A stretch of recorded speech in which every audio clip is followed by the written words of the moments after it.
CII భాగస్వామ్య సదస్సులో municipal పట్టణాభివృద్ధి శాఖ, సిఆర్డీఏ, స్వచ్ఛాంధ్ర కార్పొరేషన్, సిడిఎంఏ ఆధ్వర్యంలో మొత్తం 41 అవగాహన ఒప్పందాలు కుదుర్చుకున్నట్లు మంత్రి నారాయణ తెలిపారు. గత ప్రభుత్వ వైఖరితో రాష్ట్రాన్ని వదిలి వెళ్లిపోయిన సంస్థలు సైతం తిరిగి వస్తున్నాయని వ్యాఖ్యానించారు. సిఐఐ సదస్సుతో వచ్చే పెట్టుబడుల ద్వారా యువతకు ఉపాధి పెరుగుతాయంటున్న మంత్రి నారాయణతో ఈటీవీ ముఖాముఖి. విశాఖలో జరుగుతున్న 2 రోజుల సిఐఐ సదస్సులో అమరావతి నమూనా అనేది ప్రత్యేక ఆకర్షణగా నిలిచింది. ఏదైతే నవ్యాంధ్ర రాజధాని అమరావతి ఏ విధంగా అభివృద్ధి చెందుతోంది, ఇక్కడ నిర్మాణాలు ఎలా ఉంటాయి ఏంటి అని సవివరంగా ఒక భారీ పెవిలియన్ అనేది పెట్టడం జరిగింది. ఇక్కడికి వచ్చే దేశ విదేశాల ప్రతినిధులు కూడా ఈ అమరావతి నమూనాను చూసి ఎంతో ఆశ్చర్యం వ్యక్తం చేస్తున్నారు. మరి మనం చూస్తున్నాం, ప్రధానంగా అమరావతి నగరానికి ప్రారంభంగా గేట్వేగా ఈ 2 టవర్లు అనేవి ఉన్నాయి. అక్కడి నుంచి అమరావతి నగరం అనేది ప్రారంభం కానుంది. ఎక్కువగా కనుక ఇక్కడ చూస్తే పచ్చదనం అనేది ఎక్కువగా కనిపిస్తుంది. మరి దీని విశేషాలు ఏంటి, అలాగే ఈ సిఐఐ భాగస్వామ్య సదస్సు వేదికగా ఎలాంటి ఒప్పందాలు జరిగాయని వెల్లడించేందుకు మనతో మంత్రి నారాయణ ఉన్నారు. ఆయన అడిగి మరిన్ని వివరాలు తెలుసుకుందాం. సార్, ఈ అమరావతి నమూనా చూస్తుంటే ఎక్కువ నిర్మాణాల కంటే పచ్చదనం, అలాగే blue colour, green and blue ఎక్కువ కనిపిస్తుంది. ఏంటి అసలు దీని విశేషాలు? ఈ యొక్క నా శాఖకు సంబంధించి యాక్చువల్గా అనేక 41 ఎంఓలు యాక్చువల్గా వాటి నిర్ణయాలు చేసుకోవడం జరిగింది.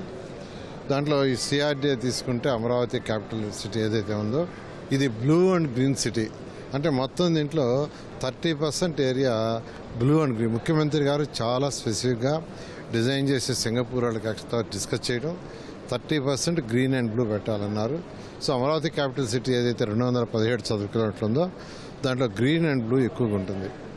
దాంట్లో కూడా ఏదైతే అడ్మినిస్ట్రేటివ్ క్యాపిటల్ సిటీ ఏదైతే ఉందో ఏజీసీ అంటారు, దాని యొక్క నమూనా యాక్చువల్గా ఇక్కడ పెట్టడం జరిగింది. దీంట్లో కూడా ఎక్కువగా గ్రీన్ అండ్ బ్లూ. దీంట్లో 5 టవర్లు యాక్చువల్గా ఐకానిక్ టవర్స్ ఉంటాయి. ఒకటి 48 అంతస్తులు, మిగతా 42 అంతస్తులు. అదేవిధంగా అసెంబ్లీ ఉంటుంది. అదేవిధంగా ఏదైతే ముఖద్వారం ఉంటారో అక్కడ 2 టవర్లు వస్తాయి. దాని ముందు యాక్చువల్గా రాజ్భవనం, అదేవిధంగా ముఖ్యమంత్రి గారి యొక్క నివాసం. ఆ విధంగా దీన్ని ఒక ఇదిగా చేశారు. ముఖ్యమంత్రి గారు అయితే ఈ యొక్క ఏదైతే గ్రీన్ అండ్ బ్లూలో బ్లూ ఉందో దీంట్లో నావిగేషన్ కూడా ఏర్పాటు చేయాలి ముఖ్యమంత్రి గారు ఇన్స్ట్రక్షన్ ఇచ్చారు.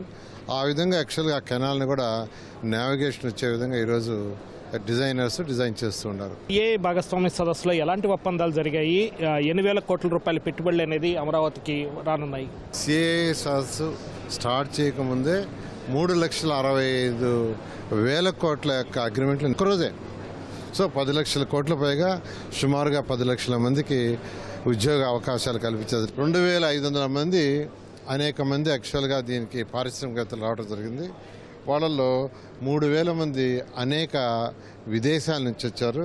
వాళ్ళల్లో 72 మంది యాక్చువల్గా అనేక మంది వాళ్ళ యొక్క స్పీకర్స్గా కూడా చేయడం జరిగింది. ఆ విధంగా ఈ యొక్క సదస్సు ఏదైతే పెట్టారో ఈ సదస్సు ముఖ్యమంత్రి గారి మీద ఉన్న నమ్మకంతో కేవలం యువనాయకుడు లోకేష్ అనేక దేశ విదేశాలు తిరిగి వాళ్ళందరికీ కాన్ఫిడెన్స్ క్రియేట్ చేయడం వల్ల ఇంత సక్సెస్ఫుల్గా జరిగింది. ఇక్కడ కనుక మనం చూస్తే రాష్ట్ర పరిపాలనకు గుండెకాయ లాంటి ప్రాంతాన్ని మనం చూస్తున్నాము. అమరావతి ప్రాంతంలో ప్రధానంగా చూస్తే అక్కడ అసెంబ్లీ, లేకపోతే ఇక్కడ 5 టవర్లు సచివాలయానికి సంబంధించి పక్కన హైకోర్టు, ఇట్లా వివిధ నిర్మాణాల వరకు ప్రస్తుతం నిర్మాణం దశలో ఉన్నాయి. ఆ తర్వాత కూడా సిటీని ఎక్స్టెండ్ చేసుకుంటూ వెళ్ళారు. ఏంటి దీని విశేషాలు ఏంటి, భవిష్యత్ కార్యాచరణలో?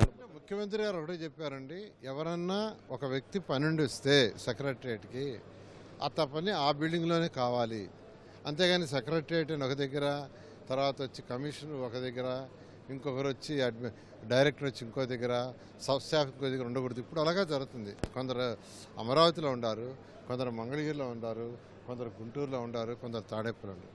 అలా కాకుండా ఒకే దగ్గర ఉండాలనే ఉద్దేశంతో 5 టవర్లు నిర్మించారు. ఒక డిపార్ట్మెంట్ తీసుకుంటే, నా మున్సిపల్ శాఖ తీసుకుంటే మంత్రిని, సెక్రటరీ, డైరెక్టరు, స్వచ్ఛాంధ్ర ఎండీ కావచ్చు, టిట్కో ఎండీ కావచ్చు, టౌన్ ప్లానింగ్ కావచ్చు, అందరూ కూడా ఒకే విధంగా దగ్గర ఉండేటట్టుగా ఈ 5 టవర్లు డిజైన్ చేశారు. ఒకటి వచ్చి 48 అంతస్తులు జిఐడిది, మిగతాది 42 అంతస్తులు. అదేవిధంగా అసెంబ్లీ జరిగే సంవత్సరాలు 40-50 రోజులు. రిమైనింగ్ డేస్లో ఒక టూరిజం ప్లేస్ కావాలని 250 మీటర్ల హైట్ ఉండేటట్టుగా ముఖ్యమంత్రి గారే నార్మన్ ఫాస్ట్ అండ్ పార్ట్నర్స్తో డిస్కస్ చేసి అనేక దఫాలు అది డిజైన్ చేయడం జరిగింది.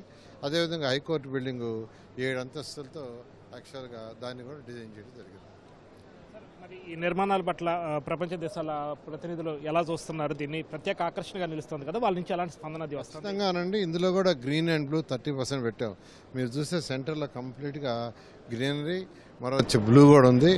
ఆ బ్లూలో కూడా నావిగేషన్ ఏర్పాటు చేయండి అని ముఖ్యమంత్రి గారు చెప్పారు. దాని మీద ఎవరైతే డిజైనర్స్ ఉండారో వాళ్ళు డిజైన్ చేస్తున్నారు. మొత్తంగా ఈ 2 రోజుల పాటు పూర్తిగా ఎన్ని వేల కోట్ల రూపాయల మేర ఒప్పందాలు జరుగుతాయి? మొత్తం 3 రోజుల ఒప్పందాల విషయం నా శాఖకి సంబంధించి 41 ఒప్పందాలు, సిఆర్డిఏ 34, స్వచ్ఛ ఆంధ్ర 6, అదేవిధంగా మున్సిపల్ డైరెక్టర్ గారు మున్సిపల్ అడ్మినిస్ట్రేషన్లో 1, మొత్తం 41.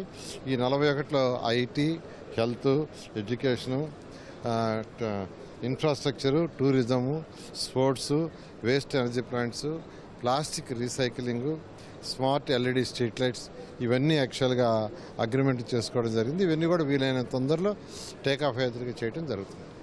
ఓకే, ఇది సిఐఐ భాగస్వామి సదస్సులో సిఆర్డీఏకి సంబంధించిన పెట్టుబడులకు సంబంధించి మంత్రి నారాయణ స్పందన. కెమెరా పర్సన్ ఎంఎస్ఎన్తో VSN Krishna, ETV news, Visakhapatnam నుంచి.